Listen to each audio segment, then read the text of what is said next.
After playing Surfacing, which orbited the topic, I'm glad to have played Secret Little Haven, which came out and said the word transgender.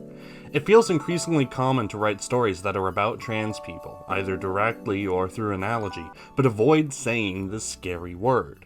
But in Secret Little Haven, by Victoria Domanowski, released in 2018, the only reason transgender isn't said all the time is because the game is set in 1999, and many people literally do not know such a thing is possible. Ancient Greece, Phrygia, Rome, Sumeria, and other ancient cultures have texts describing possible transgender, or at least gender-neutral people from thousands of years ago. India and Thailand have had laws regarding third-gender people for a similarly long time, and these are not isolated events, but recurring trends around the world to the modern day. Yet it feels realistic to me when Alex, the protagonist of Secret Little Haven, says, "That's something you can do?" to the idea of becoming a girl.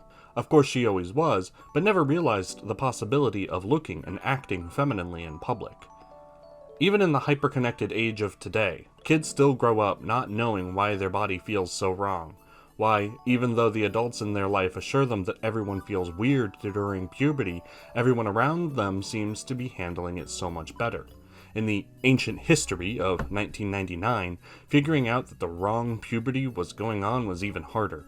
For trans kids of the era, like Alex, the internet was the solution they never knew about. By connecting to older trans people, kids could finally learn what was happening to them, which has slowly led to a snowballing effect of greater recognition and understanding, though we, as a people, still have a very long way to go. Secret Little Haven is about that fledgling connection, a faithful recreation of the baby steps of universal, light-speed, worldwide communication that has led us to where we are today. Similar to the Discord or TeamSpeak or Zoom of today, internet users of the late 90s used IRC or Internet Relay channels to communicate with each other. While Secret Little Haven also features small-scale forums in the form of its PG fans, most of the story and dialogue takes place on Mnet chat. Characters talk with Alex, sometimes multiple at once, and you select prefabricated responses in a simple dialogue system. Don't expect branching paths. This is a carefully constructed narrative, not AI dungeon. After an establishing scene of Alex talking with her friend Sam about their shared love of the fictional anime Pretty Guardian Love Force, which sounds like one part Sailor Moon and one part Precure, Alex starts getting better acquainted with a new friend from the fan forum PG fans, Laguna, who in turn introduces her to the site admin Jenny. Along with a conversation with a childhood friend who Alex has grown to be uncomfortable around, the major players of the story are in place. Laguna and Jenny become Alex's mentor of sorts and help her discover who she is. And it should come as no surprise that it is usually one of them who gets interrupted by the game's antagonist, John, Alex's father, with his all-seeing eye profile picture blinking with a menacing 1 at pivotal points in the story. Whenever Alex talks with John, the screen loses all its color and flickers uncomfortably. All your other chats and applications close, the music grumbles angrily, and there's even that noise computers used to make, like the one, if you know, you know. As a particularly good use of sound design, you even hear what seems to be Alex scrolling the mouse wheel, as if she's constantly looking up and down the logs to reread things. In these sections, we see how abusive John is with Alex, constantly calling her son and Alexander, but especially calling her a failure despite his best efforts. John says with alarming frequency that he loves Alexander, but says that her constant failings hurt and insult him and make him the way he is now. It's a painfully accurate depiction of malignant narcissistic personality disorder. Sometimes when you respond to his questions in a way he doesn't like, what you said changes in the log, going from something like, "Don't ever say that to me," to, "I'm sorry, it was all my fault." This is one of the 2 points of magical realism in the game. No, John is not literally changing the logs, nor did Alex mistype what you told her to. It's an analogy for gaslighting, where even the most concrete evidence in the world will never convince an abuser, and they'll deny reality to try to make you doubt reality. The other case of magical realism is not so meaningful. A document appears on your computer outside the game for one puzzle. Yes, I know Doki Doki did it too, but Doki Doki has supernatural elements. Secret Little Haven does not, and that little trick does not belong here. That aside, the John segments are brutally effective at building tension, a tension that doesn't go away when he signs off and the computer goes back to being colorful and cheery, because you know that he could come home at any time and see Alex on the computer talking with people outside his control. Alex feels anxious about that possibility, just as the player feels anxious about Alex's safety. John isn't the only source of conflict, however. When Jenny lets slip that Laguna has transitioned and Alex wants to ask Laguna questions, Jenny becomes defensive, suspecting that Alex wants to harass Laguna. Jenny even goes so far as to threaten Alex with being banned from PG fans if she does anything to upset Laguna.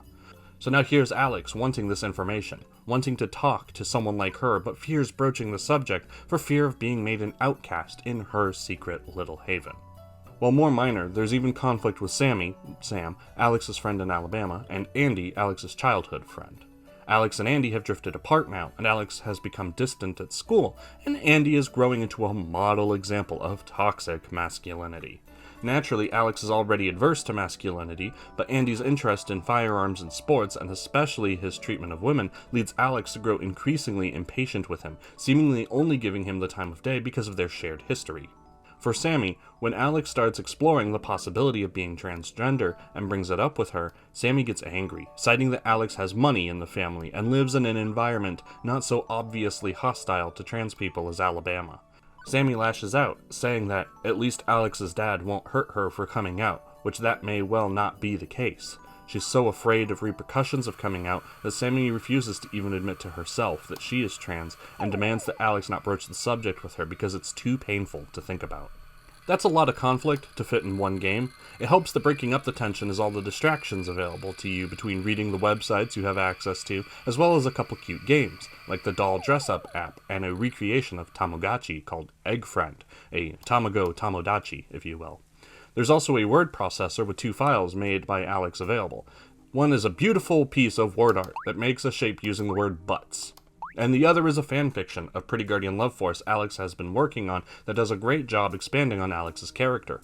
She has a conversation earlier about it and denies having written anything, but there are over 1,000 words logged. She's shy about sharing the fanfic, clearly due to how personal what she wrote is to her, like a sealed letter she never intends to send. The main themes of it are imposter syndrome and the feeling that only other people have their act together. Obviously, as the audience, we can't know what the PGLF cast is normally like. It's a fabrication for the setting. But Alex writes Izumi, who seems to be an analog of Ami, the smart one from Sailor Moon, as highly unconfident in herself because the brash Hotaru, who, despite never forming a plan or considering her actions, always comes out on top against the demons they fight. Izumi's plans always seem to go awry, and Izumi needs help from those who use their instinct. Where this really ties into Alex's story is that Hotaru reassures Izumi that without her planning and tactical knowledge, her recklessness would have likely gotten herself killed ages ago. Alex both fears the idea of being unable, despite her best efforts, and wants to be reassured that whatever her choices and talents, that she is useful to someone, even someone who seems on the outside to not need any help. You see, John is a big player at a pharmaceutical corporation. When Sammy said that Alex had money, she wasn't wrong about that. While it's not clear what kind of money John makes, he is clearly very financially successful and pressures very heavily for Alex to do the same when she grows up. Alex is told again and again that if she can't bring home the big paychecks, she'll never be successful in real life, a point that John stresses incessantly, and if she's not successful, then she's a failure. Izumi is the opposite of Alex, highly analytically focused, a thinker, a planner, while Alex, from what we see of her life, is a feeler, empathetic and emotionally driven. By making Izumi, who by all rights will be more successful in real life, struggle internally in her fanfic, Alex, whether consciously or not, wants to show that no one has it together, even if they seem they do, like Hotaru, or, according to John's logic, Izumi, who should have it together. She also doesn't.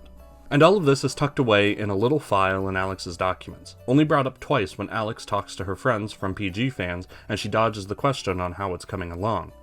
Adding writing like this is the good version of dumping lore into log files. The fanfiction is a glimpse into Alex's deeper personality, and just the fact that she wrote it at all is also important to her character. Compare this to the trend of recently deceased nobodies in so many horror and thriller games logging every conversation they've ever had on the off chance a protagonist should come by and wants to know more about their tragic backstory. And there's more to good writing than just words. For the bulk of the dialogue, presented through an IRC-style messaging app, the length of each message and how many messages are sent before there is a reply says a lot about the characters. There are segments where Alex is clearly panicking, writing short messages in a quick string before the person she's talking to can respond. In addition, the number of typos she makes when she does this increases. On their own, many of these messages convey a tone of urgency and fear, but presenting them that way, showing that Alex is not even waiting for a response, shows how she handles pressure. And it's not just Alex, although there are other reasons for the fast messaging, such as when Laguna gets angry or Sammy gets excited about Pretty Guardian Love Force. Additionally, Alex responds infrequently when John is talking to her, not because he is typing quickly, but because she is too afraid to respond. With him, she doesn't frantically type more and more. She clams up, only occasionally offering compliance or a weak rebuttal. And finally, on the topic of telling story in offbeat ways, there's the fact that Alex holds multiple conversations at once. A particularly tense moment of this is when Alex has been threatened not to harass Laguna about being trans by Jenny, so Alex approaches the topic gently.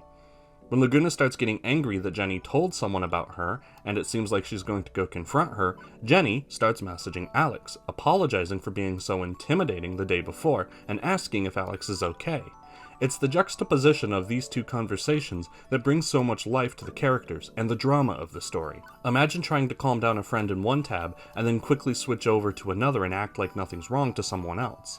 While there's no gameplay significance to this dance Alex does, the narrative implication comes across well. While I've been nothing but positive about Secret Little Haven thus far, there is something I need to bring up: the ending. In the ending, when John is trying to take everything away from Alex, her friends step in and tell him to back off. Realizing how much he's hurt her, John becomes docile and willing to listen to what she has to say. From here, the player is either given the option to tell him to pound sand, or to agree to consider reconciliation. The game ends with Alex going to the PGLF movie that she'd been wanting to see the whole game, and it ends on a positive note. Here's the thing. When I said that John displays textbook malignant narcissistic personality disorder, that applies here too. When confronted with the things he did, and outnumbered by other people showing support to his victim, John relents and becomes apologetic. But that's what abusers do. They give their victims hope by briefly acting like they're going to change, but they don't. They'll creep the abuse back in a little bit at a time, testing the waters to see if their victim will fight back again, and if they don't, it'll become more severe than before. This is called an abuse cycle, and in the real world, the real world, takes people years of therapy sometimes to come to terms with. By even giving the player the choice to forgive John, the author feels blind to the reality of the situation. It's just that, though. I know they aren't. I looked at the comments of Secret Little Haven on its itch page, and someone else brought this up, to which the author replied, and I quote, "So once again, I apologize that there was enough ambiguity that it appeared I wanted to excuse John's behavior. I certainly didn't intend that, and I really hope that no one took that as the main message from the game." In this case, it's exactly that. I think there was too much ambiguity on the situation. Not everyone is knowledgeable of abuse cycles. Not everyone is going to pick up on the subtleties that foreshadow what's going to happen next in Alex's life. By writing the ending the way it is, and allowing the choices it does, the people who may most need to hear that not everyone like John can be fixed may well be missed. It's a shame that the game left a bit of a sour taste in my mouth right at the ending, because the rest of it is so good. This exact game with a better ending might just be a 10 out of 10, but in this reality, in this form, Secret Little Haven gets a 9 out of 10 from me. And I'm itching for new games.